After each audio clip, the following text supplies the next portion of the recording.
Okay, so today we're going to talk about John 4 and the woman at the well. But a special issue about it that in American Christianity and a lot of Western Christianity, when they read that passage, this little thing jumps out at them as like the main thing, and it's not. So we're going to talk about that because someone brought that up to me and asked me about it. They said that there was some debate among a group of Christians over this. And Rabbitburn is the one who brought it up to me. So he says, he quotes to me, the woman answered and said, I have no husband. Jesus said to her, you have well said, I have no husband.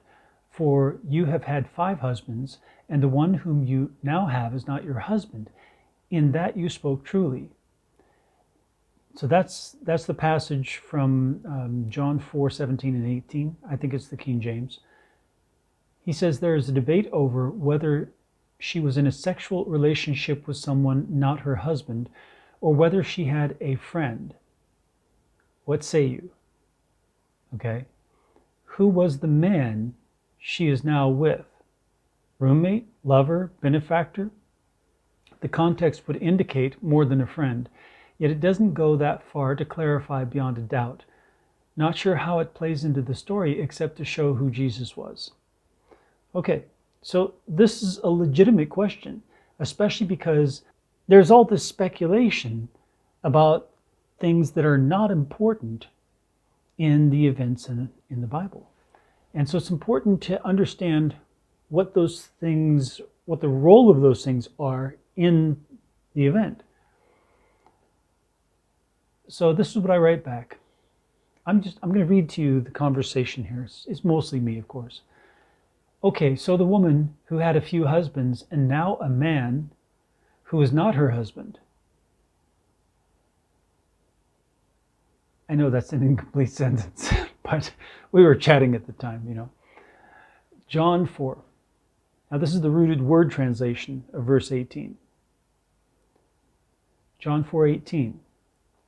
For 5 men / husbands you hold, and now whom you are holding is not your man / husband. You have uttered that truth. It is possible she has had 5 partners, and the one now is a married man. It's possible.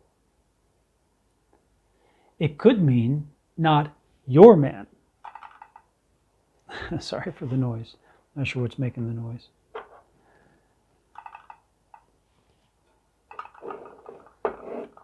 Okay, all right.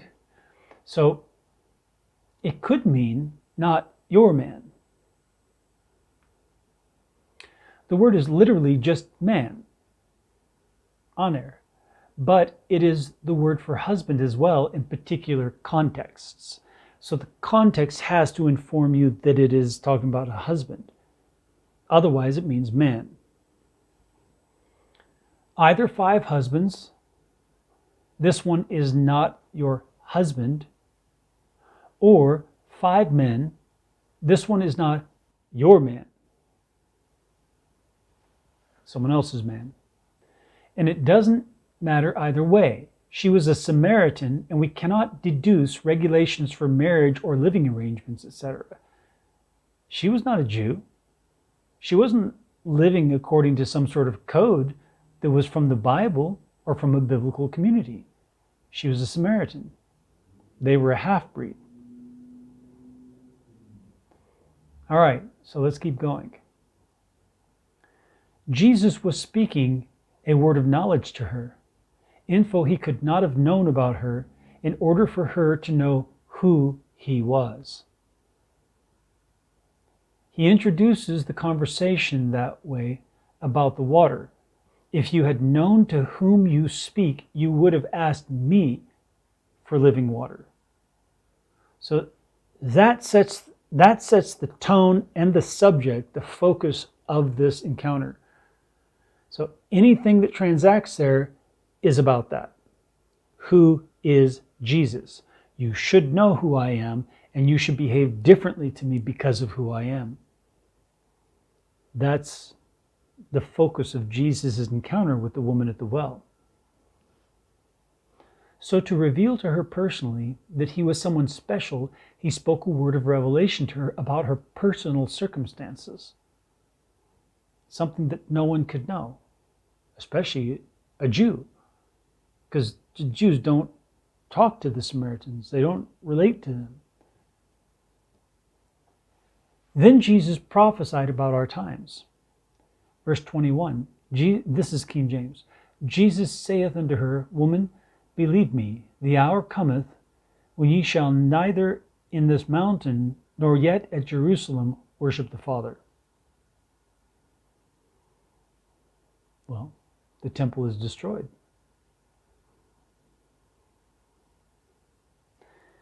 So Robert Burns says, yes, thanks. Sometimes I try and look for things that are not so important, wondering if I'm missing something. And I write back, yes, it is important to force things to stay in context, because we have ways, to amplify things that are not amplified in the event in the Bible. And it's because of our cultural influences, it's because of our history, it's because of whatever's our current concern in our life. Also, different stages of life. If you read the Bible at this stage and then you go through 2 more stages, read the Bible again, it's a completely different book. Okay? And that's not because the Bible's changing. It's because you're changing. You have different concerns that you're worried about. You have a different perspective on daily life, for example. Okay, so it says, yes, it is important to force things to stay in context. It is. To force them to stay in context. Our minds have certain issues that are magnified to our minds and more important for us individually or corporately as a generation. Certain issues are more hotly debated in the Bible at certain times and places in history. The issue of divorce and cohabitation, and whether that alone constitutes a marriage, like cohabitation. Like if you live together and have sex together, then you are married. Some people argue that. These issues of divorce, we can divorce. What's the problem? It's not adultery as long as we remarry someone else. What? Do you know what adultery is? Do you know?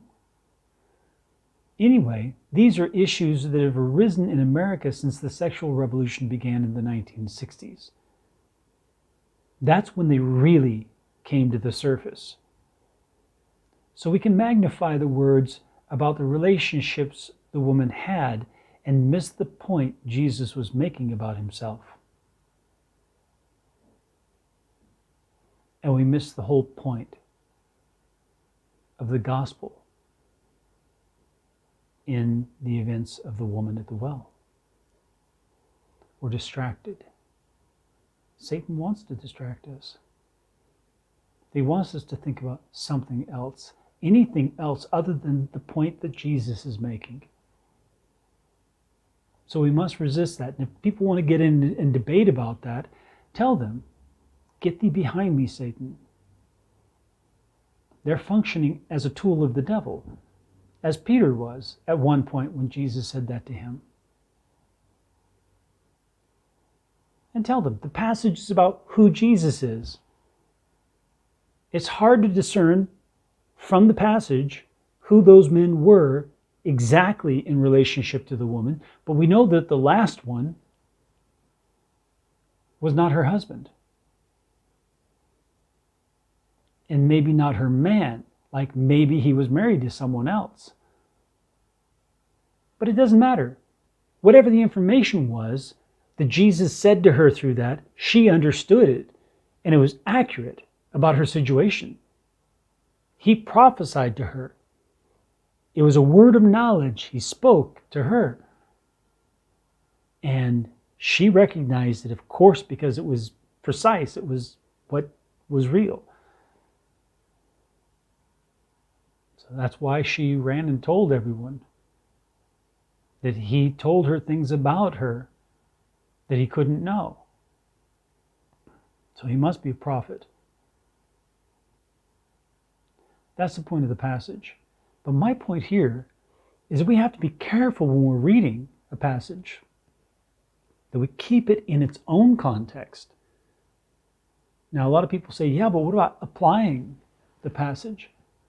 Yeah, but that's not going in and taking some piece out and reinterpreting that into our context and then putting it back in. See, that's what's going on. And taking it out and going, well, I don't know if they're cohabitating or they're doing this or if they're doing that or if they're doing this. What? Keep it in context. And the other thing is to, when you run across something in a passage about some event, that thing has a certain level of importance in that event. Keep it at that same level of importance. If you take something that is minuscule and you blow it out of proportion like that's the main thing, and you start a church based on it, there have been these kinds of things happen, then you're creating some other gospel. You've got to keep the things at the same level of importance that they are in their actual context.